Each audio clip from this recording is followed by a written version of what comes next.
Bienvenue dans cette nouvelle édition du 12-15 au sommaire de l'actualité. Ouverture ce mardi à Bata du 3e congrès extraordinaire du Parti démocratique de Guinée équatoriale, l'occasion de désigner son candidat pour la présidentielle de 2016.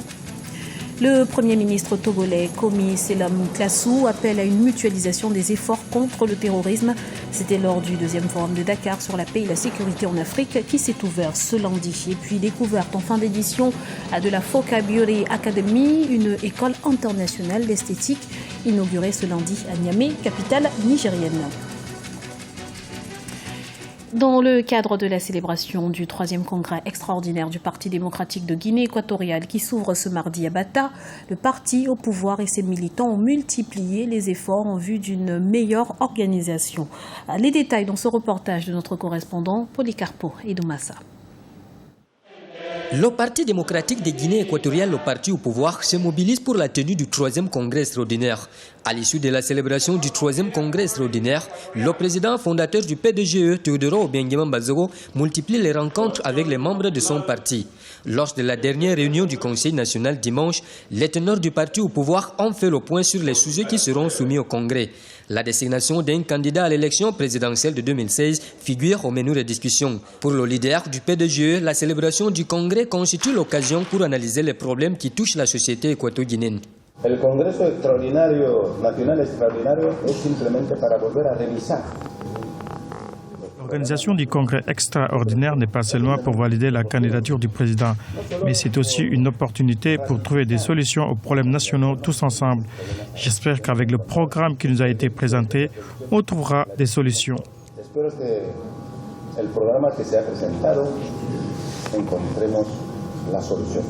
D'après la présentation du rapport général sur les avancées des travaux de l'organisation du congrès, les militants du PDG ont manifesté leur joie et ils sont optimistes pour la réussite de l'événement. Actuellement, tout a été déjà préparé pour qu'à partir du 10, tout soit déjà prêt pour la meilleure organisation. La réussite de ce congrès va être totale, au haut niveau, parce qu'avec toutes les commissions d'organisation, tout ce qu'ils ont pu préparer, je vous assure que ça va être une réussite totale. Depuis sa création en juillet 1986, le Parti démocratique de Guinée équatoriale a organisé 3 congrès extraordinaires. Le premier congrès a eu lieu en 1991, le deuxième en 1997 et le troisième en 2015. Tous ont été organisés à Bata. La seconde édition du Forum sur la paix et la sécurité en Afrique se poursuit ce mardi à Dakar. Plus de 800 participants issus du monde politique, économique et intellectuel y prennent part. Une occasion exceptionnelle de plancher sur les défis majeurs à relever pour instaurer et pérenniser la paix, la sécurité et la stabilité en Afrique. On écoute à ce propos le président sénégalais Macky Sall, hôte de ce grand rendez-vous. En raison de la nature même des risques, les missions de paix sont devenues plus complexes quand on fait face à des gens surarmés et déterminés, de surcroît sans foi ni loi. Seule une réponse vigoureuse et tout aussi déterminée s'impose. D'où l'importance de mandats adaptés aux circonstances, de règles d'engagement précis et d'équipements adéquats. Si nous ne voulons pas que nos pays soient des cibles faciles, sans moyen de se défendre.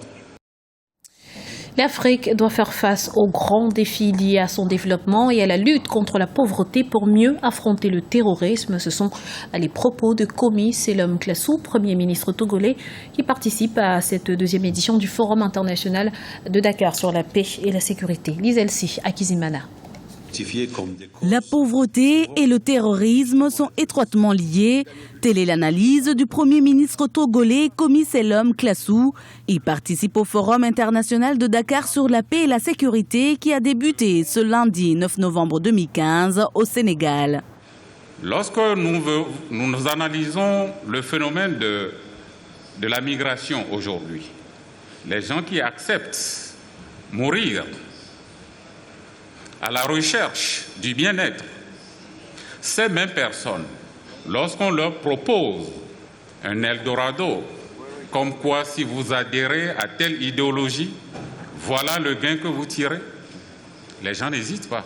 Et donc, si nous luttons contre la pauvreté, évidemment, il y aura moins de partants pour alimenter ces différents réseaux qui cherchent à déstabiliser nos États. Le forum a réuni plus de 800 personnes venues des Amériques, de l'Europe, de l'Asie et de l'Afrique. Il s'agit notamment de leaders politiques, des experts, des chercheurs ou encore des industriels et des financiers. Un cadre d'échange stratégique afin de lutter efficacement contre le terrorisme, la criminalité et la piraterie maritime sur le continent. Aucun pays à lui seul ne peut se permettre de lutter efficacement contre. Donc certainement, c'est dans un cadre global et nous avons besoin de l'expertise de nos partenaires qui ont de l'expérience, notamment pour ce qui concerne la lutte contre la piraterie.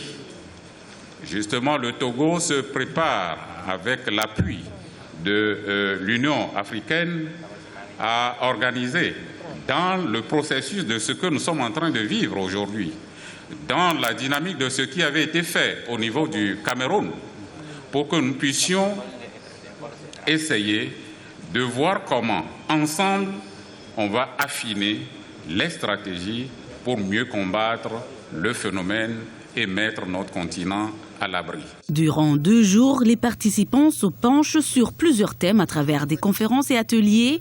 Objectif, analyser les défis majeurs à relever pour instaurer et pérenniser la paix, la sécurité et la stabilité en Afrique. Les travaux prennent fin ce mardi 10 novembre 2015. Le Sénégal satisfait de l'action du groupe intergouvernemental d'action contre le blanchiment d'argent en Afrique de l'Ouest. Une action en parfaite phase avec la politique du pays, selon Amadou Ba, ministre sénégalais de l'économie, des finances et du plan. Explication avec Jean-Célestin Idjangué et Alioune Guindo. Le travail du groupe intergouvernemental d'action contre le blanchiment d'argent en Afrique de l'Ouest, le GIABA, salué. L'institution dont le président du comité ministériel est le ministre de l'économie, des finances et du plan du Sénégal, Amadou Ba, a, outre la lutte contre le blanchiment d'argent, mené une action de lutte contre le terrorisme félicitée par le gouvernement sénégalais. Il s'agit de la lutte contre le terrorisme en Afrique de l'Ouest. Au-delà de la lutte contre les crimes financiers, la portée du GIABA et de ses institutions connexes s'étend à divers autres secteurs de la vie de nos nations. Il existe une grande complémentarité entre la mission générale de sécurisation globale du territoire et des populations et la mission spécifique de préservation du système financier dévolue au GIABA et ses partenaires que sont les cellules de renseignement financier. Les actions du GIABA sont en phase avec le 3e axe du plan Sénégal émergent, un plan qui s'inscrit aussi dans le cadre des différents objectifs nationaux de ses États membres. Ce sont des questions importantes et fondamentales, dans le sens où aujourd'hui, dans l'espace UEMOA, il y a des pays qui sont régulièrement attaqués par des terroristes, qui ont des moyens et des actions et qui bénéficient de financements de toute nature. Il est donc du devoir du GIABA de faire en sorte que les flux financiers allant vers ces groupes terroristes puissent être scrutés dès lors qu'ils passent par des établissements bancaires. En ce qui concerne la lutte contre le blanchiment d'argent, le GIABA a pour rôle, et l'assure très bien, de faire en sorte que les fonds qui transitent par les banques soient de nature licite. La lutte contre la criminalité à col blanc et contre le terrorisme est une question qui s'inscrit au cœur des préoccupations politiques des États ouest-africains. Le GIABA permet ainsi aux États membres de partager leur expérience sur ces questions fondamentales. La première école d'esthétique du Niger a ouvert ses portes ce lundi à Niamey, spécialisée dans la formation en coiffure professionnelle et en esthétique cosmétique. La FOCA Beauty Academy espère révolutionner au Niger et en Afrique de l'Ouest l'univers de la beauté et du luxe. Franck Noudofina. L'école internationale d'esthétique et de haute coiffure qui a ouvert ses portes lundi à Niamey est le premier centre professionnel dédié au métier de la beauté et du luxe au Niger. Mise en place par Amifoca, l'école propose aux jeunes étudiantes une formation diplômante d'1 à 2 ans à Niamey. Elle est en partenariat avec l'Institut de beauté FD Conseil en France et l'Académie internationale de beauté à Douala au Cameroun. Je suis convaincue qu'il y a un réel besoin parce que jusqu'à maintenant, c'est toujours de manière artisanale que ça se passe. Les filles sont formées sur le tas, elles ont juste une expérience, disons, pratique de la chose. Mais l'esthétique et la coiffure évoluent. il y a beaucoup de choses qu'elles n'ont pas. Et elles n'ont pas fait des cours d'hygiène, de physique, chimie, savoir la composition des produits, la peau, de quoi elle est constituée, le cuir chevelu. Tout ça, c'est des choses qu'il faut impérativement savoir avant de créer son salon ou son institut de beauté. L'enseignement au FOCA Beauty Academy est basé sur 7 différents modules.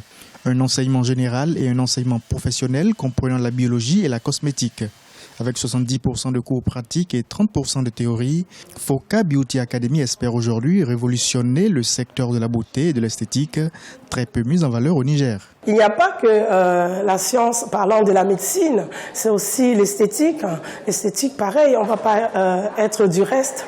Et il y a un réel besoin dans le marché concernant l'esthétique. Et surtout que nous, c'est une formation en point, c'est-à-dire après la formation, les apprenants ont un métier à main, ils pourront soit s'installer ou alors ouvrir leur propre institut. FOCA Beauty Academy propose également des cours accélérés et des formations à la carte pour les professionnels déjà en service au Niger et en Afrique. Les étudiants auront également la possibilité d'aller en stage au Cameroun, en Côte d'Ivoire ou encore au Bénin. C'était le journal de la rédaction. Merci pour votre fidélité. Retrouvez dans un instant une nouvelle édition de l'information sur Africa 24.